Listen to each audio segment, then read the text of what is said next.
Most people completely misunderstand what it really takes to start a business in Bhutan. And the truth is, one small assumption can quietly shut the entire door before you even begin. If you're planning to register an LLC in Bhutan, there's something extremely important you need to know first. Bhutan doesn't operate like most countries when it comes to foreign business ownership. And that single fact changes everything about how you should approach this process. Let me show you what I mean. Imagine David. He's an entrepreneur from the United States, looking for something different. He's tired of saturated markets and rising competition. Then he discovers Bhutan, a peaceful Himalayan country known for its unique philosophy of gross national happiness, a stable government, and a growing interest in sustainable business. It feels like the perfect opportunity.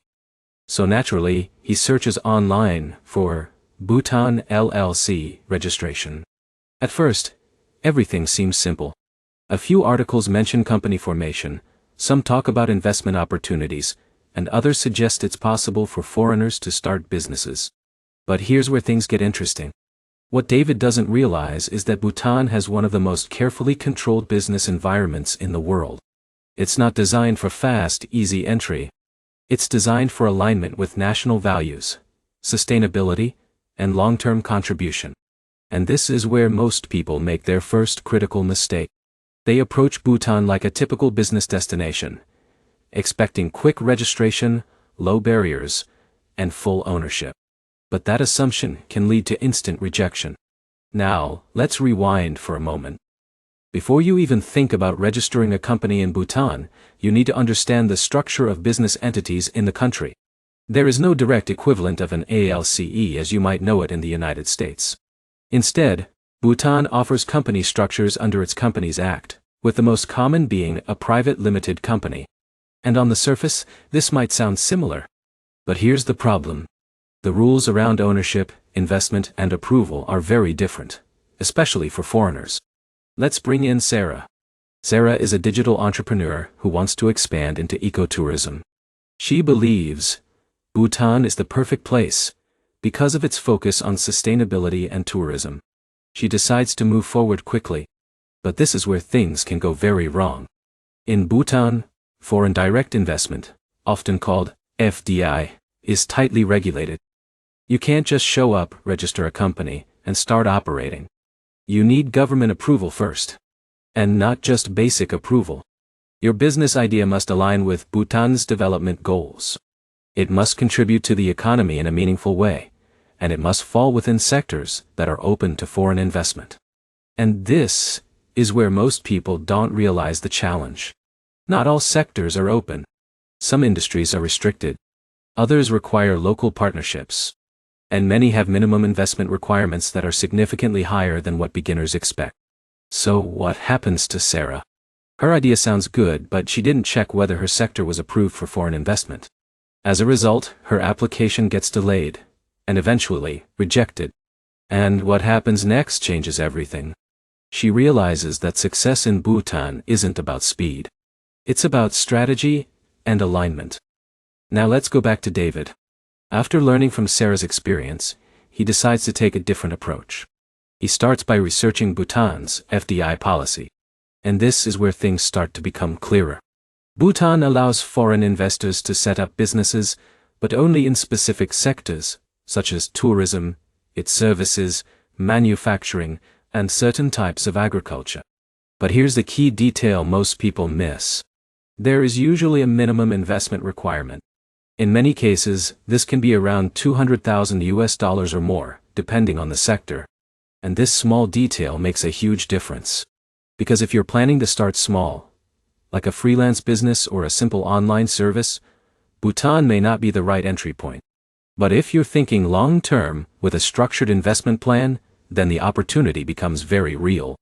Now let's move into the actual process. Once your business idea is aligned with Bhutan's policies, the first step is to prepare a detailed project proposal. This isn't just a business plan. It must clearly explain what your business will do, how it will operate, how much you will invest, how many jobs you will create, and how it will benefit Bhutan's economy. And this is where it gets serious. Because your proposal will be reviewed by the relevant government authority, often the Ministry of Economic Affairs. Jessica, another entrepreneur, submits a weak proposal with vague details. At first, she thinks it's enough. But here's the problem. Without clear financial projections, operational plans, and measurable impact, her application doesn't move forward, and she loses valuable time.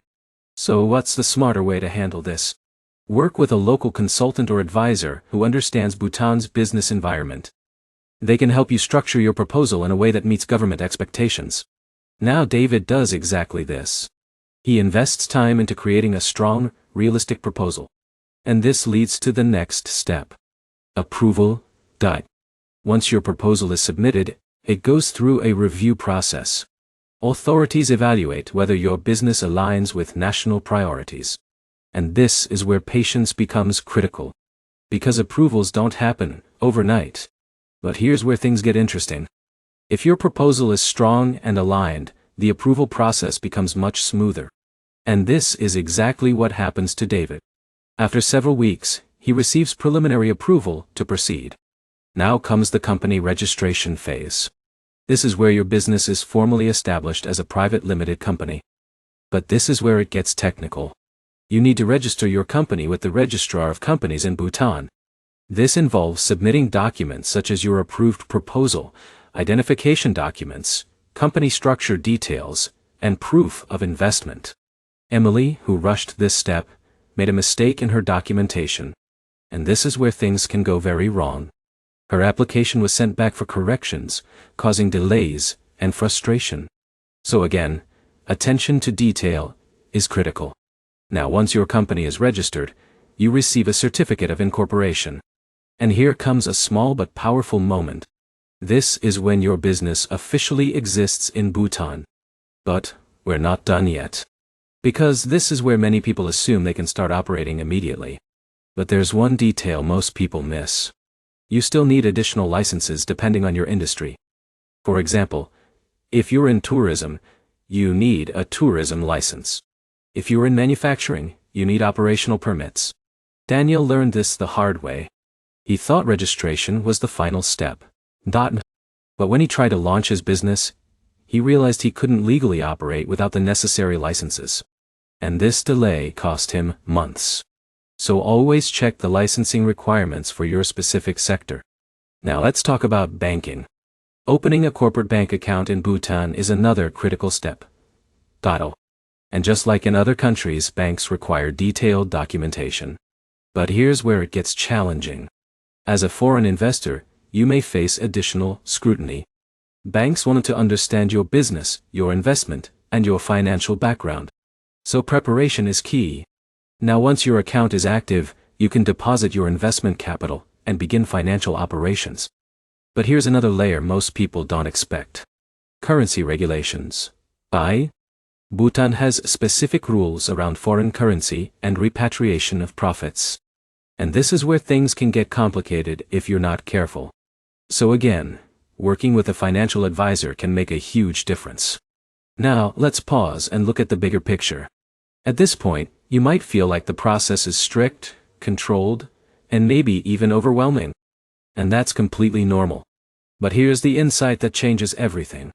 Bhutan is not trying to attract everyone. It's trying to attract the right investors. People who are serious, prepared, and aligned with the country's vision. And if you position yourself that way, the process becomes much more manageable. Now let's return to David. After completing registration, licensing, and banking, his company is finally operational. And here's the mini payoff. He now runs a business in one of the most unique markets in the world, with less competition and strong government support. But more importantly, he understands the system. And that gives him a powerful advantage. Because while others get stuck at the entry stage, he moves forward with clarity and confidence. Now let's talk about timing.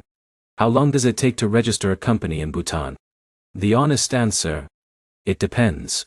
If your proposal is strong, and your documents are complete, it can take a few months. But if you're unprepared, it can take much longer. And this is where preparation becomes your biggest asset. Now, let's bring everything together. Registering an LLC-style company in Bhutan means setting up a private limited company through the Foreign Investment Framework.